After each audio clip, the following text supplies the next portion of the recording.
commencement, il y avait le Logos, le Big Bang et le son originel Om. Selon la théorie du Big Bang, l'univers a émergé d'un seul point extrêmement chaud et dense, appelé singularité, des milliards de fois plus petit qu'une tête d'épingle. Elle n'explique ni le pourquoi ni le comment. Plus une chose est mystérieuse, plus il va de soi qu'on la comprend.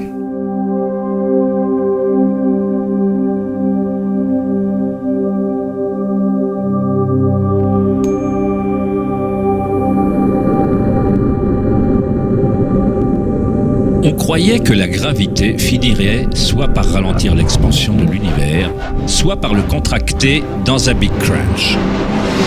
Cependant, les images en provenance du télescope spatial Hubble démontrent qu'en fait, l'expansion de l'univers accélère et se poursuit de plus en plus vite en s'éloignant du Big Bang. D'une certaine façon, l'univers contient plus de masse que la physique ne l'avait prédit. À l'heure actuelle, les physiciens justifient la masse manquante par le fait que l'univers contient seulement 4% de matière atomique, ce qui est considéré comme matière normale. La matière noire représente 23% de l'univers et l'énergie noire en représente 73%, ce qui avant était considéré comme un espace vide. Cela ressemble à un système nerveux invisible qui traverse l'univers en reliant tout.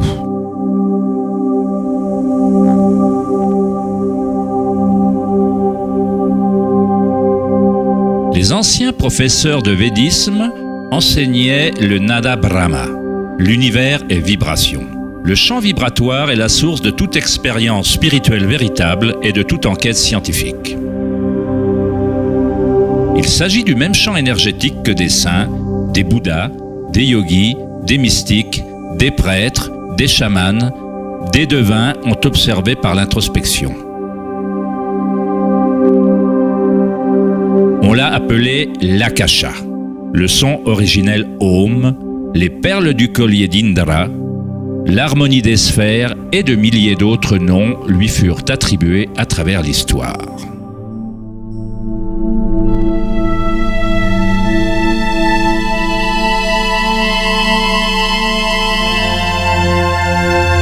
C'est la source commune de toutes les religions.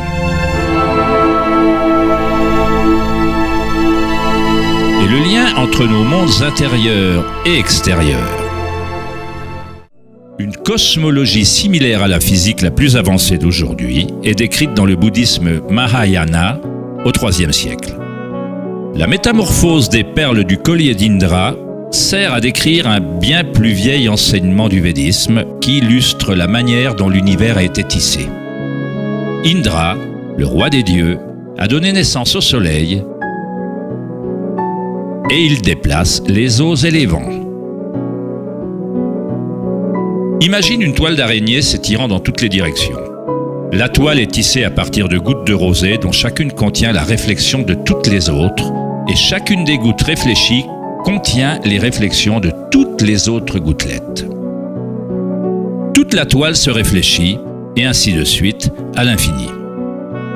On pourrait décrire la toile d'Indra comme un univers holographique dans lequel même le plus infime flot de lumière contient le modèle intégral de l'ensemble.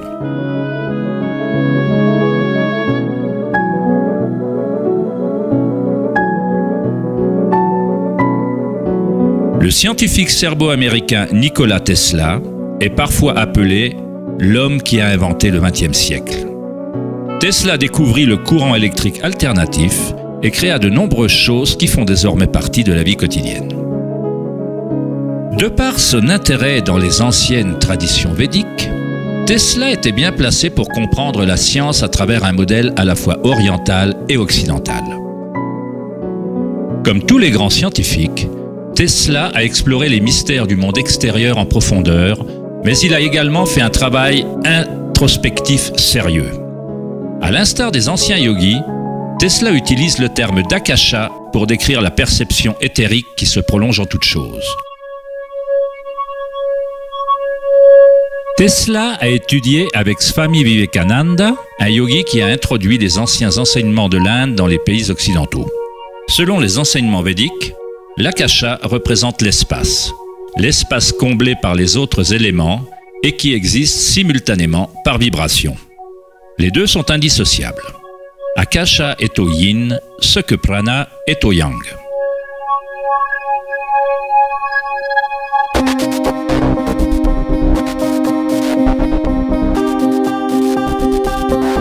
La fractale est une idée moderne permettant de conceptualiser l'akasha ou la substance primaire. Il a fallu attendre les années 80 pour que la technologie informatique permette de visualiser et reproduire mathématiquement les modèles de la nature. Le terme fractal a été introduit par le mathématicien Benoît Mandelbrot, qui a étudié certaines équations simples qui, répétées, créent une quantité infinie de formes mathématiques ou géométriques variables dans un cadre limité. Une fractale est une forme géométrique brute, divisible, dont chaque partie représente approximativement une copie réduite du modèle complet, une propriété qu'on appelle autosimilarité.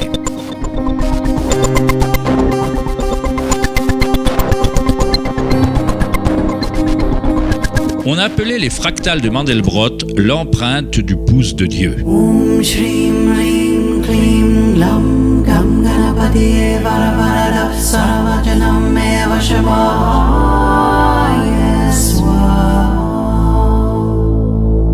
On perçoit une œuvre d'art créée par la nature elle-même.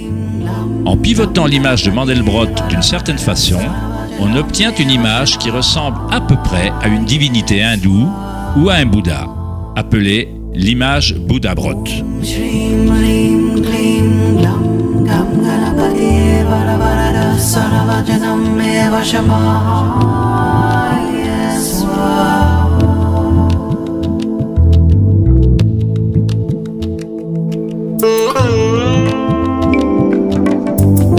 Dans certaines formes d'art et d'architectures anciens, on observe que les humains associèrent longtemps la beauté et le sacré au modèle fractal.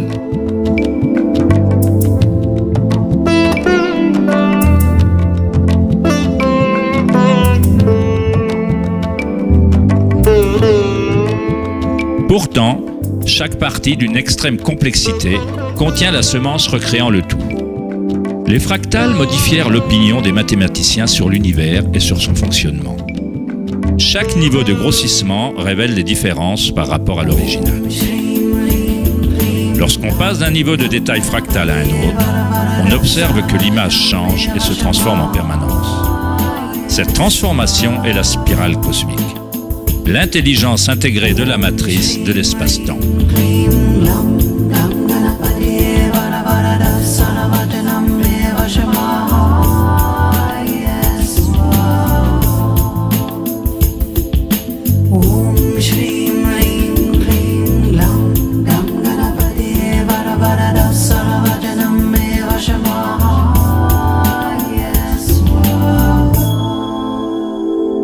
Les fractales sont en elles-mêmes un chaos de bruit et d'ordre. Lorsque l'esprit reconnaît ou définit un modèle, il se concentre dessus comme sur une chose. On essaie de le trouver beau, mais pour garder le modèle à l'esprit, il faut repousser le reste de la fractale.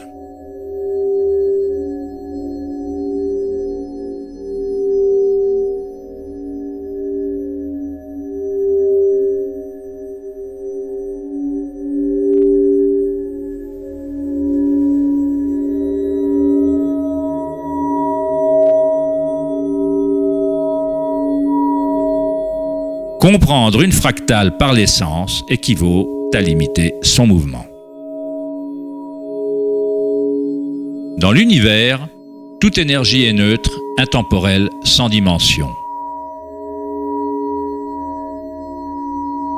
C'est notre créativité personnelle et notre capacité à reconnaître un modèle qui relie le microcosme et le macrocosme, le monde intemporel d'ondes et le monde solide matériel.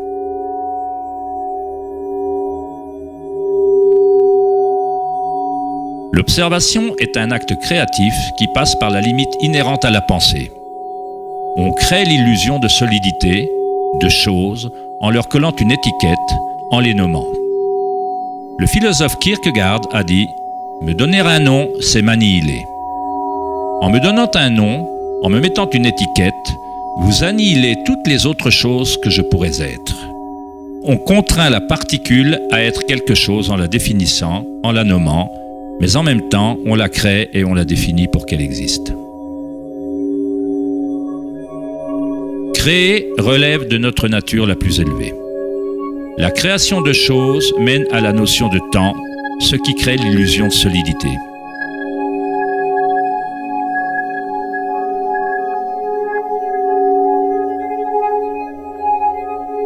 Einstein fut le premier scientifique à se rendre compte que ce que l'on considère comme de l'espace vide n'est pas le néant.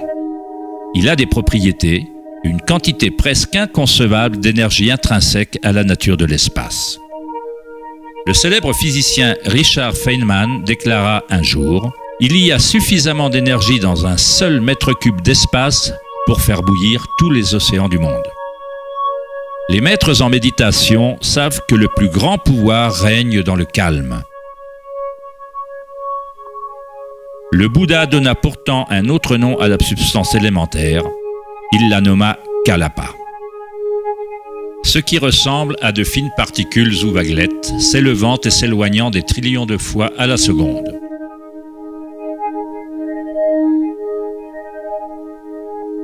Dans ce sens, la réalité ressemble à une série de cadres sur le film d'un appareil photo holographique qui se déplace suffisamment vite pour créer une illusion de continuité. Quand la conscience est parfaitement calme, on comprend l'illusion car elle est créée par la conscience elle-même.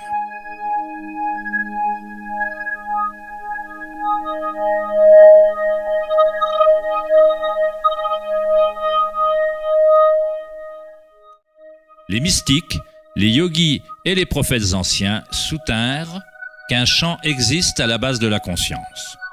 Le champ akashique ou les annales akashiques, où toutes les informations, toutes les expériences passées, présentes et futures existent dans ce moment et pour l'éternité. Il s'agit du champ ou de la matrice dont toute chose surgit, des particules subatomiques aux galaxies, aux étoiles, aux planètes et à toute vie.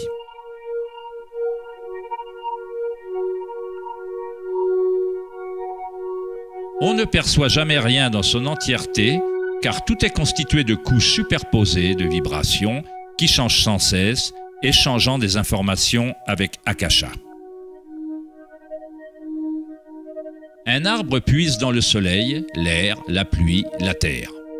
Un monde d'énergie entre et sort de cette chose qu'on appelle un arbre. C'est quand l'esprit est au repos qu'on voit la réalité telle qu'elle est. Tous les aspects ensemble, l'arbre et le ciel et la terre, la pluie et les étoiles ne sont pas dissociés.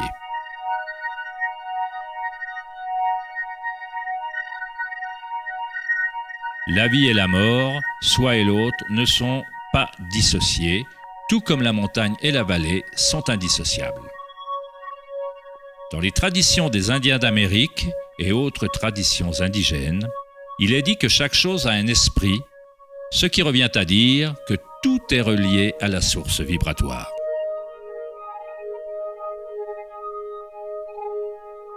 Il y a une conscience, un champ, une force qui se déplace à travers tout.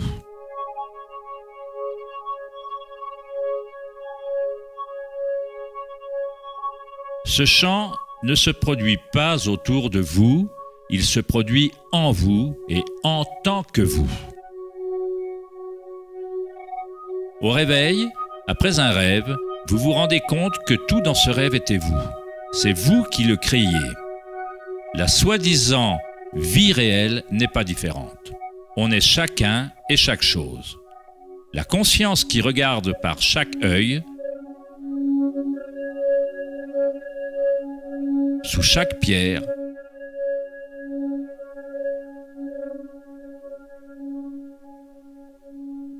dans chaque particule.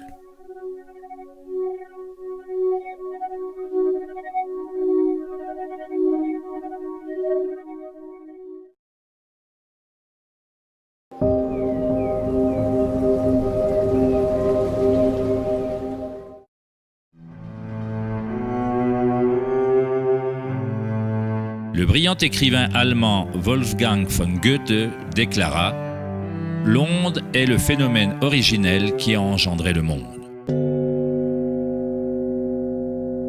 La cymatique est l'étude du son visible. Le mot cymatique vient de la racine du mot grec cyma qui signifie onde ou vibration.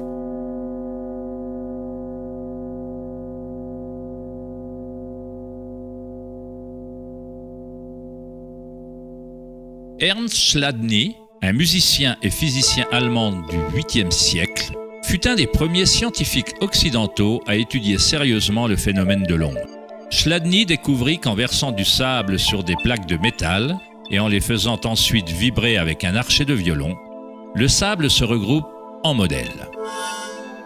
Différentes formes géométriques se dessinent selon la vibration produite. Chladni archiva un catalogue entier de ces formes qu'on désigne sous le nom des figures de Chladni. On peut trouver un grand nombre de ces modèles dans le monde naturel, comme les taches sur la tortue ou les modèles tachetés des léopards.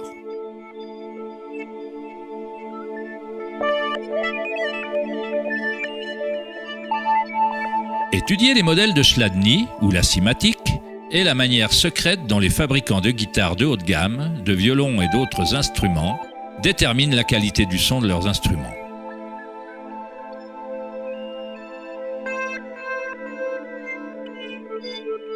Dans les années 60, Hans Jenny a développé le travail de Chladni en utilisant des fluides variés et l'amplification électronique pour créer des fréquences sonores et les a surnommées cymatiques.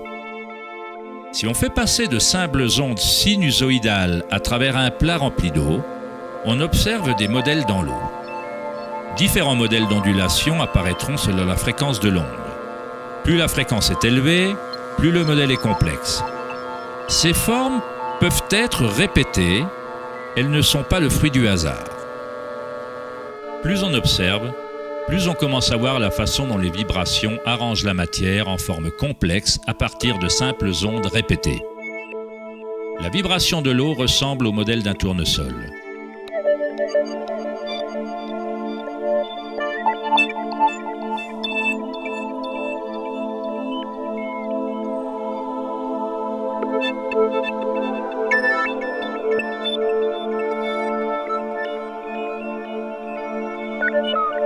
On obtient un modèle différent en changeant simplement la fréquence du son.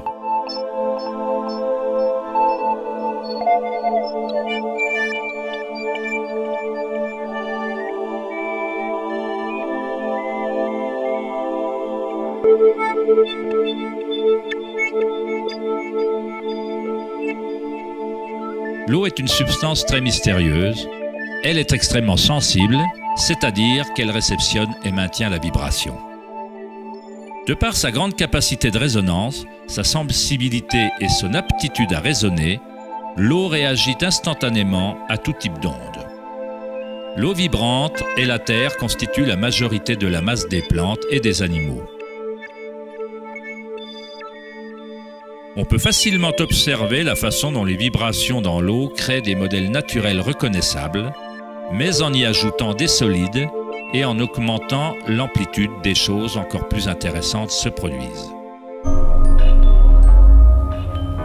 En ajoutant de la fécule de maïs à l'eau, un phénomène plus complexe se produit.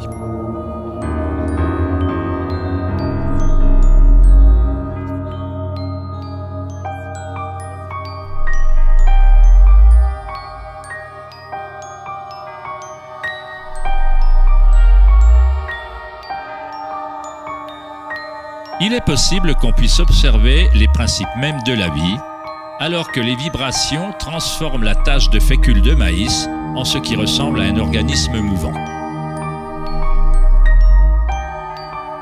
Le principe d'animation de l'univers est décrit dans chaque grande religion, utilisant des mots qui reflètent la compréhension de cette période de l'histoire.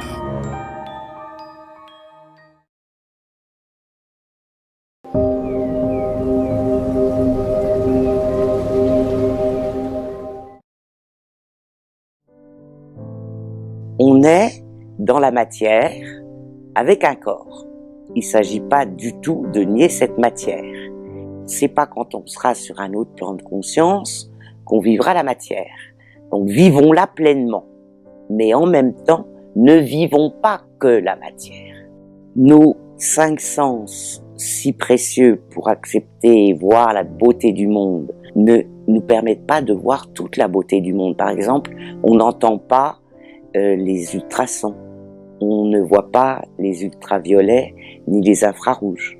On a donc une vue de la réalité qui est très partielle. La première chose pour vivre spirituellement au quotidien, c'est ressentir, considérer que nous ne sommes pas qu'un corps. Nous sommes un être. Ça nous amène à voir la vie totalement différemment. Nous avons une fâcheuse propension à nous faire du souci, à nous bloquer, à ne pas avoir confiance, à douter de nous. Alors que, en fait, quand nous avons la certitude que nous sommes une âme, un esprit, une âme, qui s'est incarnée pour faire l'expérience de la matière, pour faire l'expérience d'une vie, on sait très bien qu'on va être aidé, qu'on va être soutenu, que le monde n'est pas contre nous, que nous sommes là pour nous réaliser. J'ai des patients qui me disent, mais alors, je n'aurai plus jamais de soucis, je n'aurai plus jamais de problèmes. Je suis vraiment obligée de les décevoir. Nous avons tous des soucis, nous avons tous des problèmes. La vie terrestre est faite de ça. Ce qui va faire que nous allons vivre spirituellement, c'est que nous allons prendre les problèmes autrement et qu'on va pas se sentir victime d'un funeste sort. On va se dire, bon, qu'est-ce que je suis en train d'apprendre? Qu'est-ce que je suis en train de découvrir? Est-ce que c'est pas moi qui suis en train de créer le problème en fonction de ma psychogénéalogie, de ce qu'on m'a appris, etc. Toujours penser en termes de solution et toujours penser qu'on est une âme qui est venue s'incarner pour évoluer. La spiritualité, c'est très humble. C'est un travail au quotidien. C'est un travail de vigilance. Au début, il y a tout un travail psychologique à faire, qui est parfois un petit peu difficile, mais très libérateur. Et ensuite, le travail spirituel, il est très humble, mais il est très joyeux. C'est quand même une bonne nouvelle. Je dis toujours, on ne fait pas un travail sur soi pour changer. On fait un travail sur soi pour devenir nous-mêmes. En fait, ce qu'on travaille, c'est ce qui nous bloque. C'est toutes les déformations pour devenir soi-même. Et notre état naturel, c'est un état de joie, d'enthousiasme, de partage, d'amour. Alors, ne mettons pas la charrue avant les bœufs. Il y a des gens qui se disent spirituels et qui vous parlent d'amour universel. Ils ont bien raison, la spiritualité est liée à l'amour universel. Mais encore faut-il pouvoir le vivre. Et ils nous disent faut pardonner, faut aimer, oui, mode d'emploi. Difficile. Et ces gens-là ont la conscience qu'on est là pour s'épanouir, pour cultiver un merveilleux jardin. Et seulement le problème, c'est que le jardin ne peut pas pousser parce que la terre n'a pas été préparée. Et à l'inverse, en psychologie, en psychothérapie, vous avez des gens qui remuent la terre. Je suis psychothérapeute, c'est nécessaire de travailler la terre. Mais il y a un moment où il faut passer à autre chose et passer justement à une vie plus spirituelle, qui est plus joyeuse, plus heureuse et qui sait planter un jardin qui va grandir. Alors, j'ai vraiment des patients très différents. On touche aussi bien les problèmes affectifs, les problèmes psychogénéalogiques, bien sûr, les problèmes professionnels. Le travail initial, c'est être conscient de nos émotions, de nos sentiments, de nos ressentis.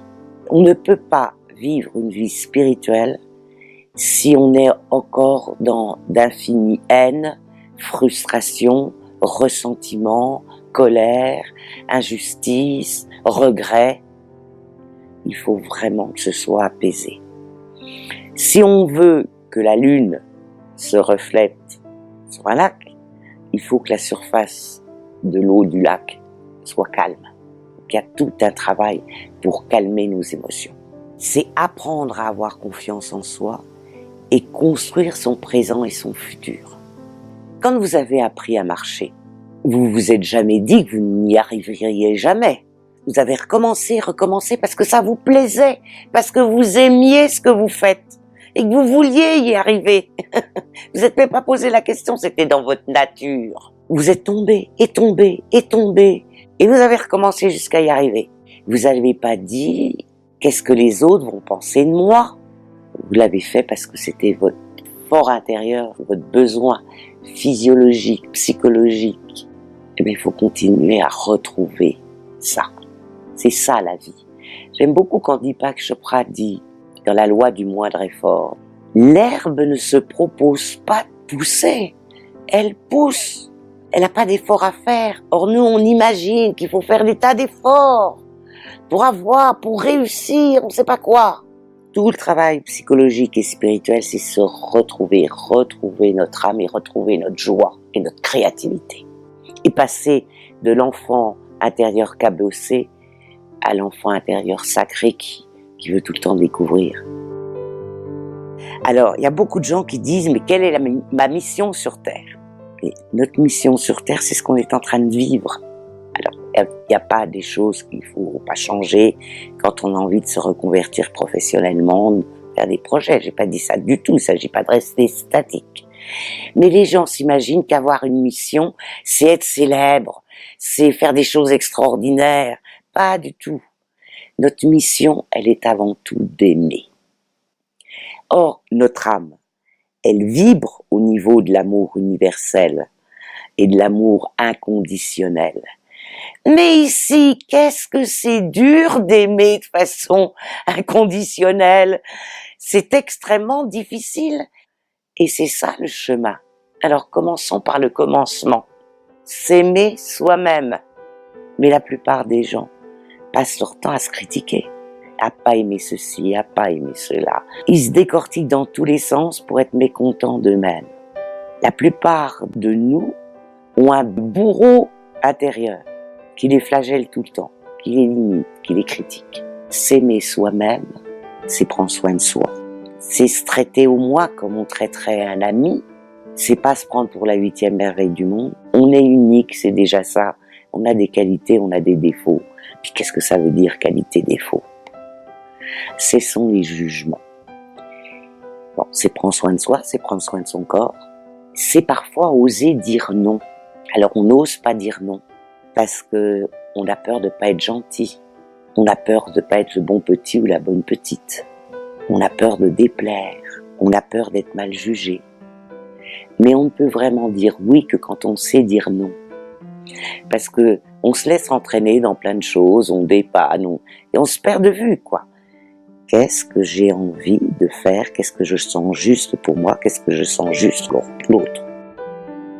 Contrairement à ce qu'on croit, si on s'aime pas soi-même, on ne peut pas vraiment aimer les autres.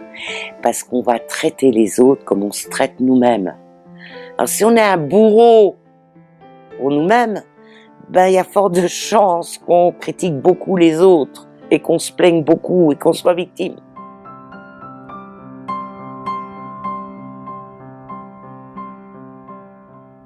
D'abord, la perfection n'est pas de ce monde.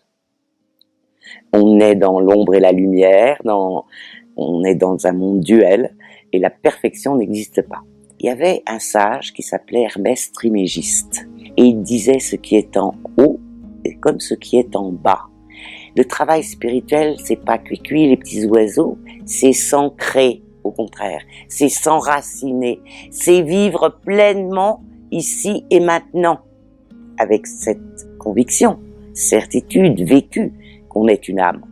Mais il ne s'agit pas de s'évaporer et de croire n'importe quoi, parce que tout ça, ça évite de travailler vraiment sur soi. Et puis, de quel droit on donne des leçons aux autres ? Chacun apprend des autres. Donc, la personne qui vous dit « mais comment, tu ne fais pas ci, tu ne fais pas ça, je vois tes manques », c'est ridicule. Et qui peut comparer les uns aux autres ? Qu'est-ce qu'on peut savoir, incarné sur cette terre, de qui est élevé spirituellement et qui ne l'est pas ? Peut-être que le balayeur dans la rue ou le SDF est beaucoup plus évolué que certains qui se prennent pour des gourous. Donc on ne peut pas juger. Déjà, on ne peut pas juger psychologiquement. Alors Comment on peut juger spirituellement? C'est impossible. Impossible. Donc, un peu de simplicité, d'humilité et surtout, c'est un chemin. Et nous sommes là pour évoluer. Le jour où nous n'aurons plus à évoluer, on ira sur un autre plan de conscience.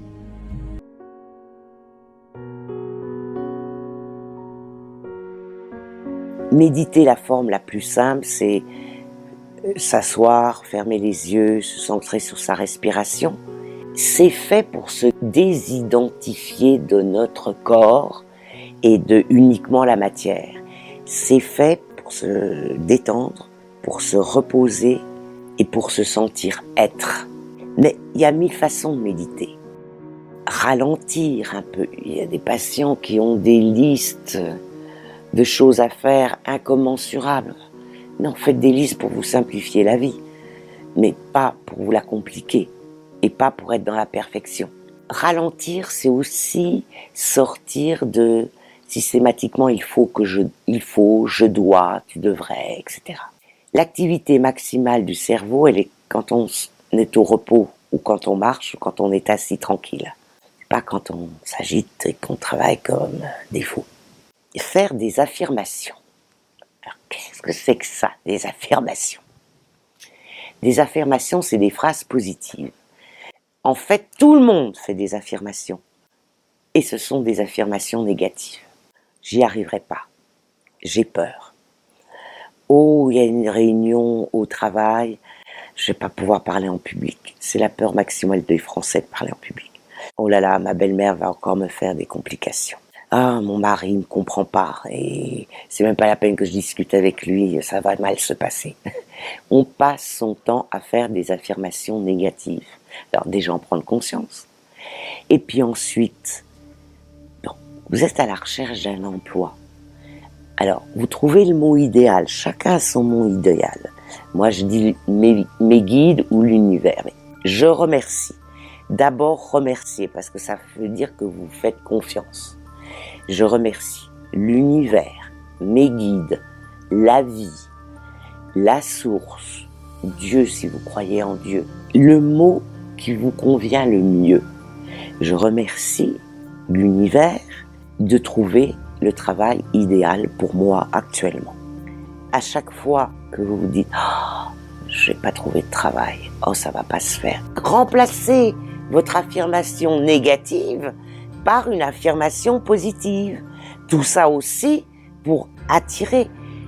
La synchronicité, c'est merveilleux, c'est quand la vie dialogue avec vous.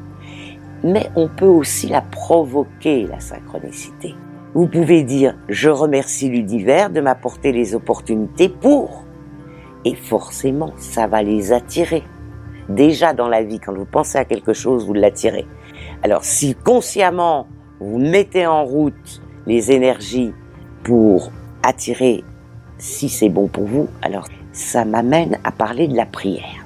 Il y a des gens qui étaient croyants et qui ont arrêté de croire en Dieu de façon très violente quand Dieu n'a pas exaucé leur prière. Mais en fait, hier, il y avait une patiente qui me disait cette jolie chose. C'était une nouvelle patiente, alors je lui demandais en quoi elle croyait. Elle me dit, en Dieu quand ça va pas, et puis quand tout va bien, j'oublie. Et c'était tellement vrai ce qu'elle disait, c'est le cas de tellement de gens.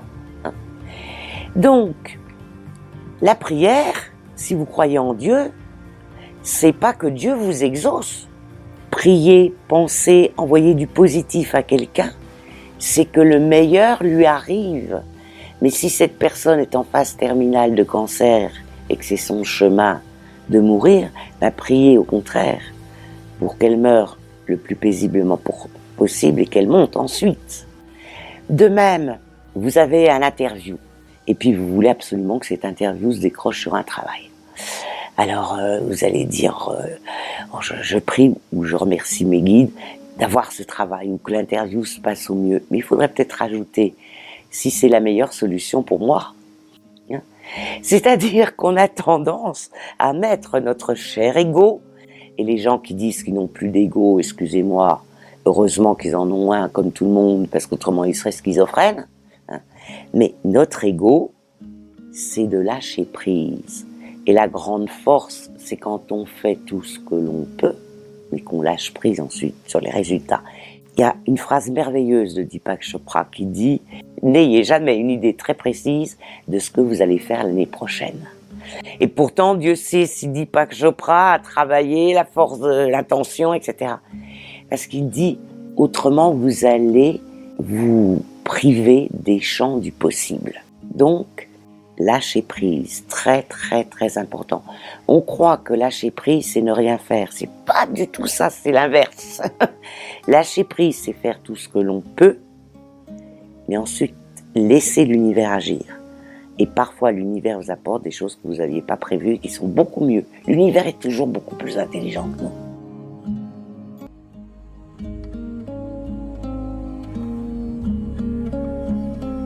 La loi de l'attraction, elle existe. C'est pas « je vais avoir tout ce que je veux ». C'est « j'attire ce que je suis et ce que je dégage ». La seule façon d'attirer l'abondance, c'est se sentir déjà abondant. Très très important. Le faire le matin, le faire le soir. Ça donne une profonde connexion. Moi, je vois tous les patients qui le font m'ont dit que ça a changé leur vie et ça a changé la mienne aussi. Le premier exercice, l'exercice souverain, c'est d'être dans la gratitude. C'est-à-dire se lever le matin en remerciant pour cette journée qui arrive et en remerciant pour tous les cadeaux qu'on a, y compris la petite douche bien chaude, le petit café ou le thé qui sentent bon. Remercier au lieu d'être toujours dans la plainte du manque de choses que l'on n'a pas. Se féliciter. D'abord, essayer d'être un peu vigilant à chaque fois qu'on se critique. Après tout, on peut aussi se féliciter d'être soi-même. Parce que l'univers nous aime beaucoup plus que nous nous aimons nous-mêmes. Et se féliciter pour ce que l'on a été, pas forcément pour ce que l'on a fait.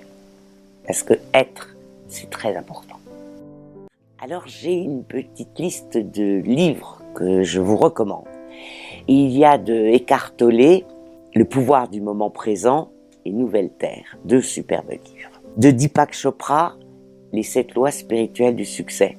Il est tout usé, il est souligné de partout, je le lis depuis 30 ans. De Wayne Dyer, il y a Vos zones erronées, Le pouvoir de l'attention, un très très beau livre de Michael Singer, L'âme délivrée. C'est un des plus beaux livres que j'ai lus sur la spiritualité. De Richard Carlson, un petit livre très facile à lire et le titre est tellement joli.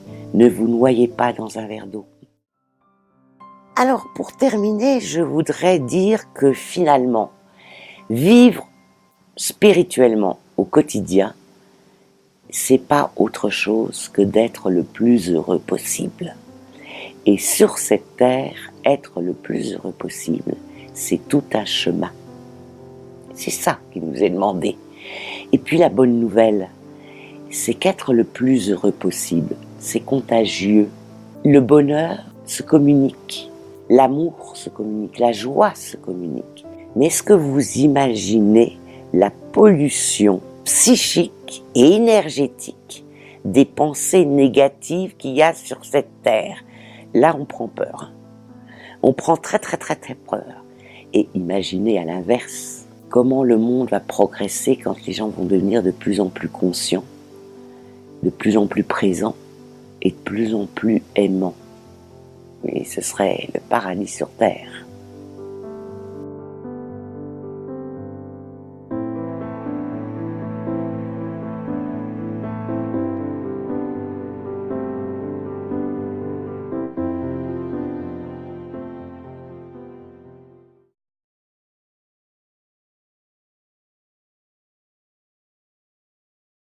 The biggest problem on the planet today is fear. The reason that fear is a problem, of course, is that it affects everything. Everything we think and say and do, all the decisions and choices we make, all of our reactions, all of our responses, everything that we're experiencing can come from only one of 2 places. Conversations with God has made that very clear to me.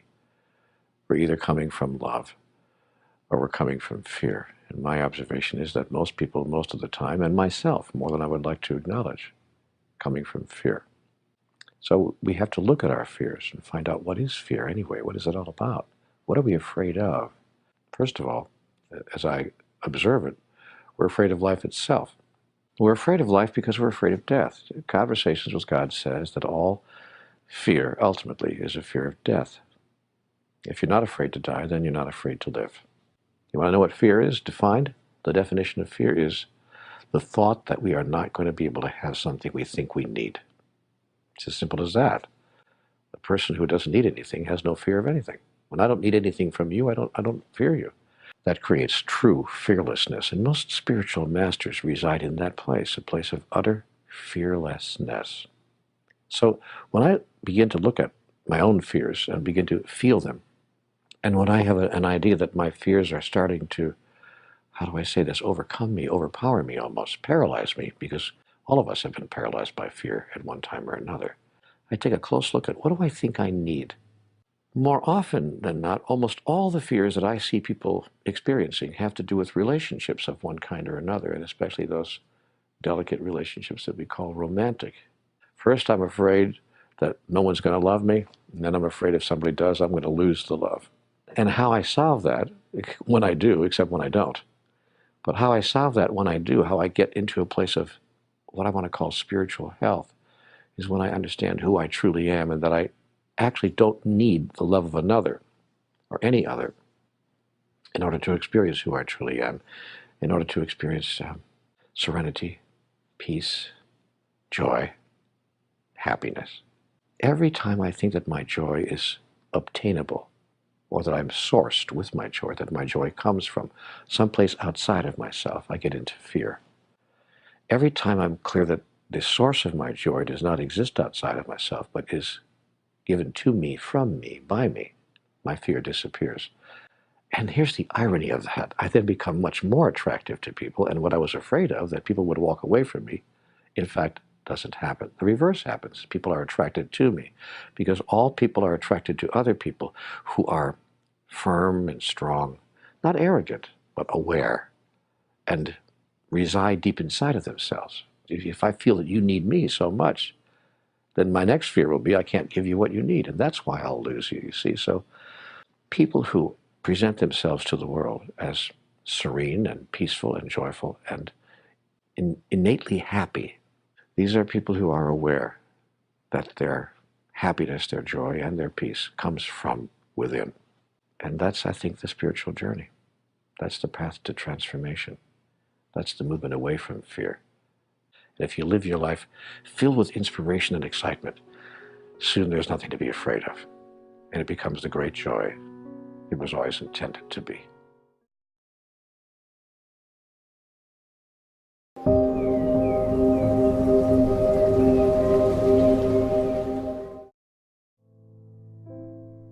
J'ai toujours voulu savoir comment fonctionnait l'univers. J'ai cherché à travers tous les milieux scientifiques pour savoir comment fonctionnaient les étoiles, la création. Et puis après, j'ai cherché d'un point de vue métaphysique, c'est-à-dire spirituellement.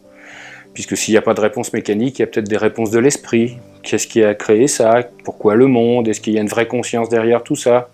Et puis j'ai pas eu plus de réponses. Et puis un jour, par hasard, je suis tombé sur un vieux livre que j'ai ici d'ailleurs, qui est L'âme de la matière de Jolivet-Castelot. C'est avant que la science déboule vraiment, avant que Einstein montre la relativité, des choses comme ça. Il y a des gens qui se considèrent comme des scientifiques, mais pas que. C'est-à-dire, ils parlent de science, mais ils disent la science marche avec l'esprit. J'ai dit, ah tiens, peut-être que j'ai enfin trouvé quelque chose qui cumule tout. Et dans ce livre qui s'appelle L'âme de la matière, il est dit, la matière n'est pas seule, il y a un esprit qui va avec, et si je travaille sur l'esprit, il y a une conséquence sur la matière. Alors que j'ai commencé à lire ça, j'ai dit, qu'est-ce que c'est que ce fatras de superstitions bizarres, étranges, et en plus, il parlait d'alchimie. Alors là, pour moi, l'alchimie, c'est le bonnet pointu, la grosse barbe au fond d'un laboratoire pour essayer de transmuter du plomb en or. Et là, pas du tout, on parlait pas du tout de ça. On disait, ben, on va trouver le cœur, la source de toute matière. Waouh, la source.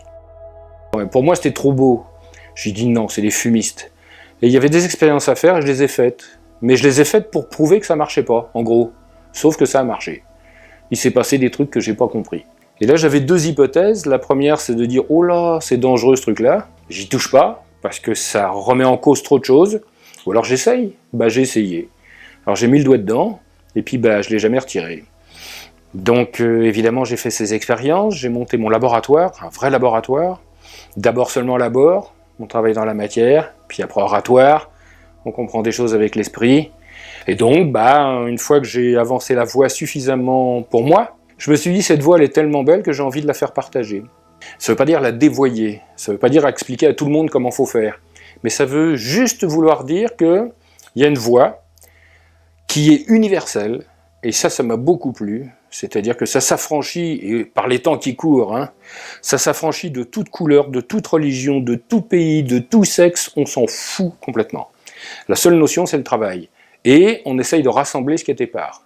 Alors pour une fois qu'on trouve quelque chose qui nous rassemble, alors qu'on cherche sans arrêt des trucs qui nous séparent, donc c'était quelque chose pour moi de très important. Et j'ai eu envie de communiquer autour de ça. C'est-à-dire de dire, voilà, cette voix elle existe, je ne vais pas vous la décrire par le menu, parce que ça c'est secret, et on doit apprendre pour travailler, ça serait dévoyé, mais par contre, je vais vous faire sentir des choses qui vont vous donner envie de cette voix-là. Nous, on va courir souvent au bout du monde, on imagine qu'il n'y a rien sous nos pieds. On va en Inde, on va en Chine, on va... J'ai rien contre, mais on a aussi quelque chose sous nos pieds, on a une tradition multimillénaire. Tous nos contes, toutes nos légendes, on nous a élevés là-dedans. Les pierres qui sont bâties autour de nous, des pierres levées aux cathédrales, il y a du matériel quand même. Donc l'idée est fondamentale de cette vision de l'alchimie, c'est de dire, voilà, vous êtes ici dans une culture, vous avez les pieds dedans, vous avez les contes de fées autour de vous, vous avez toute la poésie, vous avez la musique, vous avez tous les arts, vous avez l'environnement, vous avez l'architecture qui est autour de nous. La France, c'est le premier pays visité par les touristes. Donc, attribuons-nous cette connaissance, cette tradition, cette histoire, en disant ici, on va vous faire voir des choses, on va vous dévoiler des secrets. Vous n'avez jamais vu ça de votre vie, et pourtant vous passez devant tous les jours. Et l'idée, c'est de dire, quand vous allez regarder une cathédrale maintenant, ça va vous raconter des histoires. Et pas seulement la vision religieuse, dogmatique, non, les bâtisseurs, les gens qui ont sculpté ça, ils ont voulu nous raconter des histoires à nous, ils ont voulu nous transmettre quelque chose. Et c'est leur faire injure de ne pas les écouter. Imaginez quand quelqu'un il s'est bâti une cathédrale, le travail qui est fait sur plusieurs siècles, il avait quelque chose à raconter. Et ces histoires-là, nous on passe devant, comme ça, en disant ça n'a aucune importance, ça n'a pas d'intérêt, c'est juste des vieilles pierres. Ben non, quand on voit des pierres levées, quand on voit des dolmens, et quand la pierre qui est dessus, on voit elle fait 80 tonnes, et qu'il y a des gens qui l'ont déplacée pour la mettre dessus, c'est un truc à nous raconter quand même. Et nous on passe à côté en disant, ah tiens, ces vieux cailloux, non, tout ça c'est une histoire. Et je me suis rendu compte finalement que ce qu'on connaît de ce monde-là, c'est que les ombres, mais que la lumière est ailleurs. Et que l'idée, il faut quand même les connaître, les comprendre pour pouvoir passer à travers. D'ailleurs, dans la voie, on dit toujours persévérer. Percez et vous verrez. Mais percez quoi pour voir quoi? Percez les apparences et vous verrez la lumière qui est derrière. Quand on arrive dans ce monde-là, on n'est pas tout à fait enfermé dans ce monde-là. D'ailleurs, on dit qu'à 7 ans, on attrape l'âge de raison. C'est presque comme une maladie, quoi. J'ai attrapé l'âge de raison. Mais ça veut dire qu'avant, j'ai pas l'âge de raison. Et l'âge de raison, c'est raisonner. Ça veut dire que je suis en accord avec ce monde-là. Mais ça veut dire qu'avant d'être complètement en accord avec ce monde-là, j'ai encore la possibilité de voir le reste. C'est-à-dire ce qu'on appelle la réalité non ordinaire. Et les enfants, justement, avant 7 ans, avant le moment où on leur dit c'est pas vrai, ça n'existe pas, c'est grand maintenant, tu vas pas croire à ça, arrête de rêvasser. Donc on les enferme, on les ramène un peu dans le monde. Alors pas tout le monde, il y en a heureusement qui restent un peu entre les deux. D'ailleurs on les appelle des médiums, parce que médium c'est entre. Donc je suis entre deux mondes. Mais les enfants, naturellement, ils mêlent une réalité ordinaire et une réalité non ordinaire parce qu'ils la voient. Je devrais dire, ils la perçoivent. C'est-à-dire pas seulement par les yeux, mais aussi ils l'entendent, mais aussi ils le sentent, mais aussi ils le goûtent. C'est-à-dire que quand les enfants jouent à la dinette, et puis qu'ils font semblant de boire ou de manger quelque chose, en réalité ils font pas semblant. Ils goûtent vraiment, ils sentent vraiment quelque chose. Nous on les voit faire semblant. On a l'impression que dans notre réalité il n'y a rien, mais dans la leur, oui, il y a quelque chose. Quand on fait des jeux et qu'on cherche des trolls dans les bois, les enfants ils en voient. Quand on voit des fées passer, quand on regarde les grains de lumière dans le soleil, c'est pas de la poussière pour nous, c'est des grains de lumière. Donc pour eux c'est une réalité. Pour nous, c'est une réalité, parce qu'on l'a jamais oublié, ça. On peut dire qu'on a mis des couches d'adultes dessus, des épaisseurs, mais que cette réalité non ordinaire, elle attend rien pour qu'il suffit de râper un peu la matière. C'est ça la purification, c'est râper, c'est ouvrir. D'ailleurs, on parle d'ouverture d'esprit. C'est comme si on avait la capacité, par des manières différentes, surtout l'art d'ailleurs, d'ouvrir la matière pour voir ce qu'il y a derrière. D'ailleurs, l'art pour moi est une porte vers la lumière, une porte vers le centre. Il y a une forme, mais au-delà de la forme, eh bien, on va voir quelque chose. Et c'est ce que les enfants font. Et on va leur dire, mais qu'est-ce que tu as comme imagination? En réalité, ils n'ont pas d'imagination, ils voient. C'est nous qui n'avons plus cette capacité de voir et qui devons imaginer. Mais eux, ils n'imaginent rien, c'est pour ça qu'ils ont peur. Par exemple, du monstre dans le placard ou de ce qu'il y a sous le lit. Parce que pour eux, c'est pas une illusion, c'est une réalité. Donc, finalement, on peut dire que la réalité dépend, c'est un système de croyance. Plus il y a de gens qui imaginent que cette réalité, elle est comme elle est, la nôtre, là, rigide, avec des barreaux, ben plus ça devient vrai. Plus il y a de gens qui croient à autre chose, ben ils créent des ouvertures. Un génie, finalement, c'est un type qui dit, ben non, la réalité n'est pas comme ça. Moi, je vais vous dire, il y a quelque chose qui se peut pas, aujourd'hui, mais qui est là. Et plus il y a de gens qui vont croire à ça, plus ça va devenir vrai. Alors après, on va essayer de la faire rentrer dans notre réalité, on va inventer des règles physiques, on va inventer des règles scientifiques pour prouver que ce nouvel événement fait bien partie de notre réalité. Mais ça ne veut pas dire que c'était vrai à l'origine. Peut-être que la réalité, c'est une folie qu'on partage, et que finalement, la densité de cette réalité dépend du nombre de croyants.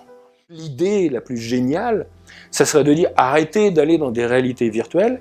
La réalité que vous avez ici, là, dans ce monde-là, elle masque une autre réalité. Redevenez des enfants, retirez les masques, et évidemment, votre monde vous paraîtra merveilleux, extraordinaire, formidable. Donc l'idée, c'est comment les amener à cette compréhension du monde. Tout est là déjà. On a juste l'effort à faire de dévoiler. Nous, on est dans une bulle. Cette bulle, c'est une bulle de cause et d'effet, de matière et de mouvement.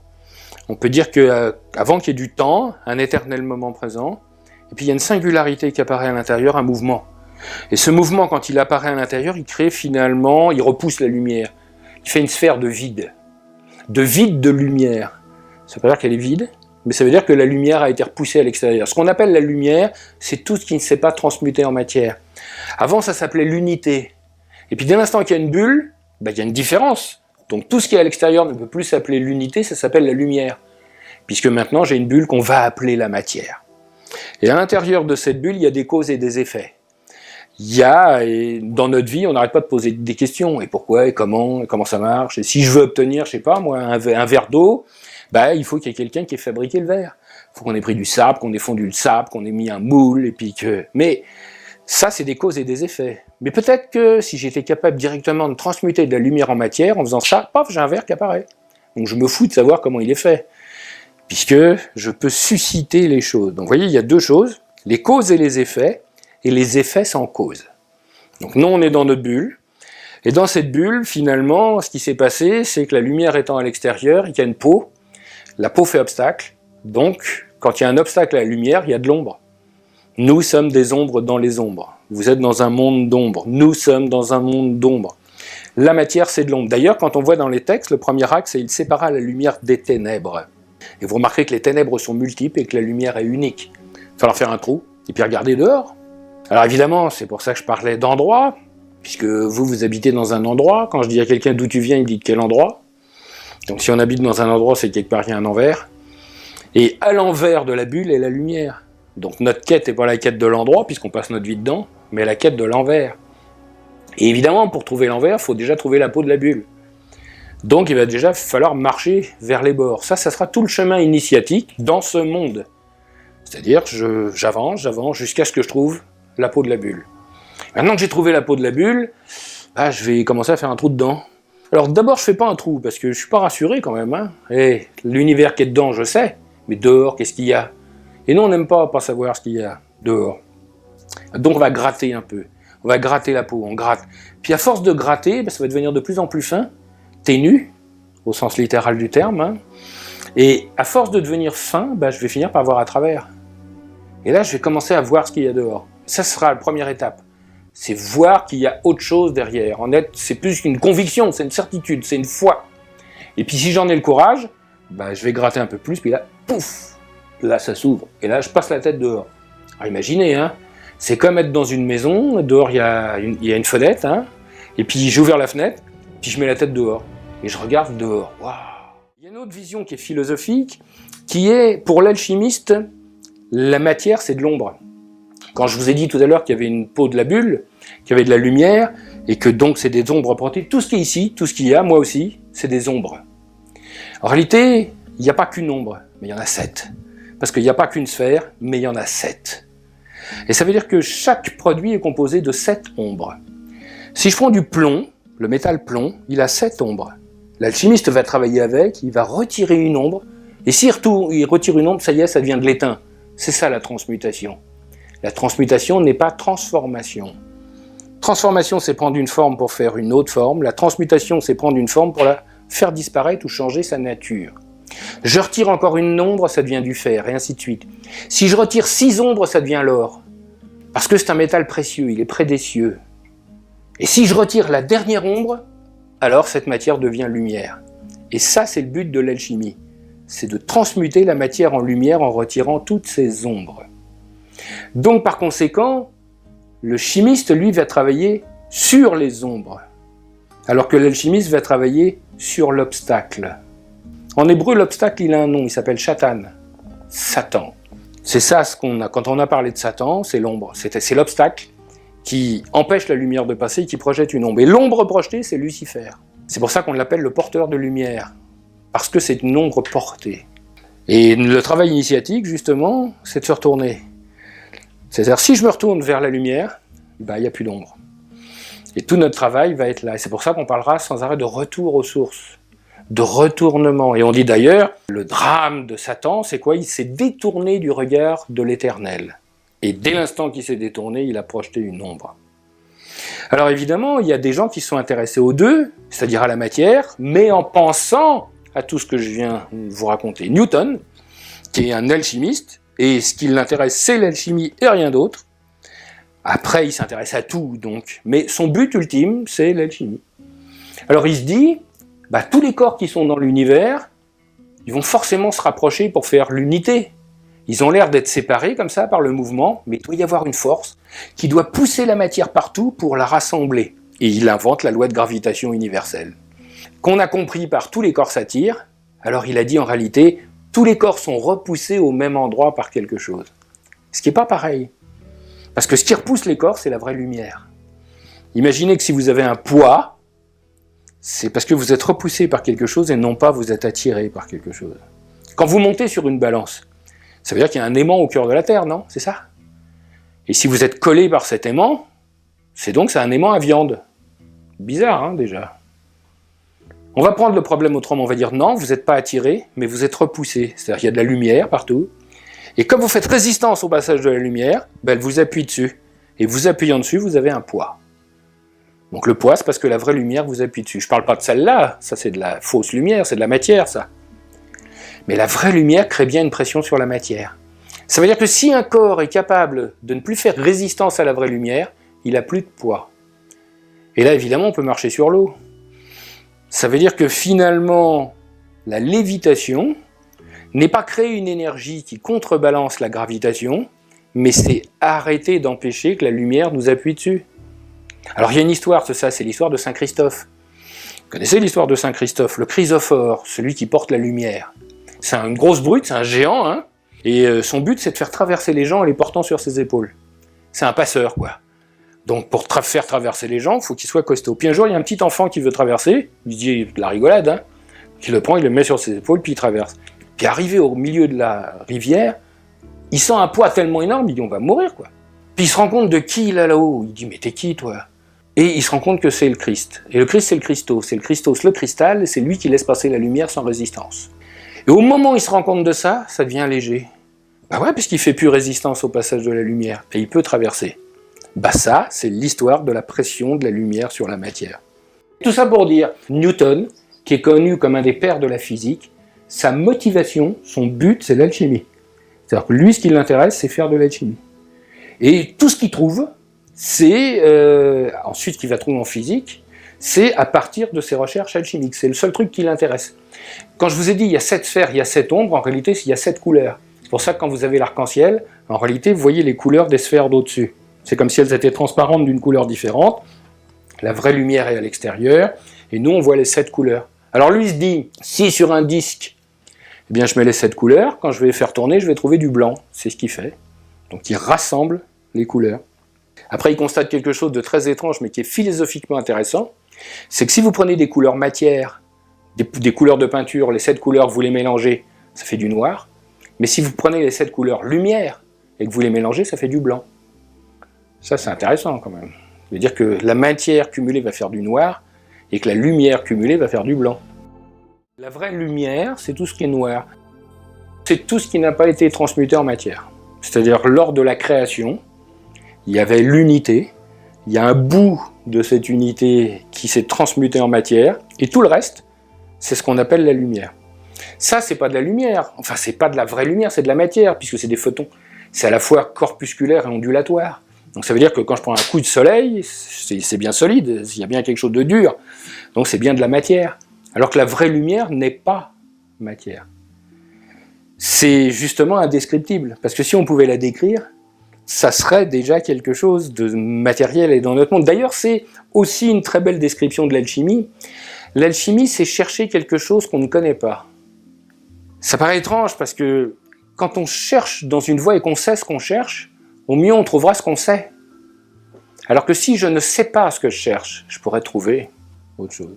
Mais il faut avoir une foi absolue pour être capable de suivre une voie sans savoir ce qu'on cherche.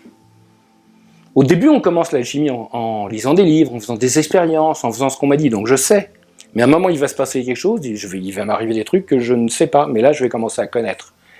Ça, c'est vraiment les 3 concepts et les 3 préceptes de l'alchimie. C'est si vous voulez réussir une voie initiatique, pas seulement l'alchimie, il faut être immobile, silencieux et aligné.